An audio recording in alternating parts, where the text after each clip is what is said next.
Yes, Project Esther is true, and it's been written into the framework of Project 2025 for quite a long time now, but this is why we stop looking at the distractions.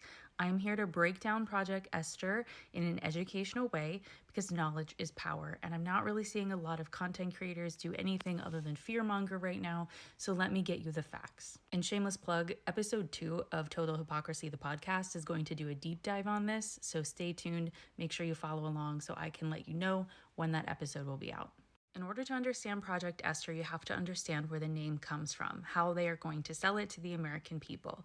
Now, this is based on the Bible. Specifically, this is a white Christian nationalist movement. The Heritage Foundation is behind it. It is incorporated and interwoven into Project 2025. In the Bible, Esther is a woman who becomes the queen of Persia and finds herself in the middle of a plot for the Persian people to be absolutely exterminated.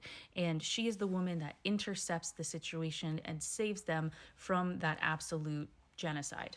So that's going to be the sell. The sell is going to be that there are people all throughout the country, progressives, leftists, Democrats, anyone who does not agree with the Project 2025 agenda, and they want to essentially exterminate the white Christian nationalists. That's the story they will sell to the American people.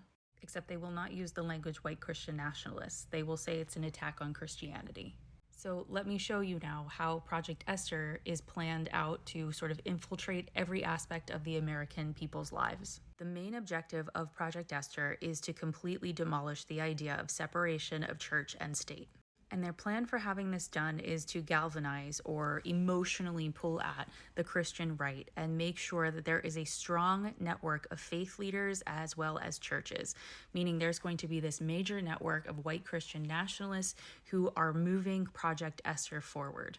And the plan is to take all of these faith leaders, this giant network that has then been created, and infiltrate the American government at all levels. They will run essentially Project Esther candidates from churches as candidates and get them involved politically all over the country. And they are to focus heavily on the issues of abortion, parental rights, education, and religious liberty. And there are a number of key elements that you have to be on the lookout for. The first of these is church mobilization. They will build a national coalition of churches and pastors who will act as a moral compass for things like elections and public policy. Step 2 is policy influence. They will make sure that they have candidates at all levels of government, like I said. And when they are in these roles, when they hold offices, they are to make sure that they are driving the white Christian nationalist agenda forward. Once elected and installed in their offices, these candidates are to push forward the white Christian nationalist agenda by passing laws that reflect their beliefs. These beliefs include anti-LGBTQ legislation, curriculum bans, the expansion of school choice, and the expansion of religious exemptions in healthcare as well as education. And while this will happen again at all levels of government, step 3 is very specific to local government. And that shows you how unfortunately smart they are, because when you think about government, you think of the president, you think of the Supreme Court, you think about all of these really big players in Washington, but that's not where the real change happens. Real change happens at the micro levels of government in cities, towns, and boroughs. So they will develop a leadership pipeline for Christian nationalists to become school board members as well as other very local elected officials. And then those individuals at the micro level of government all throughout the United States will push faith-based policy. And they get all of this done through step 4, which is cultural and spiritual framing.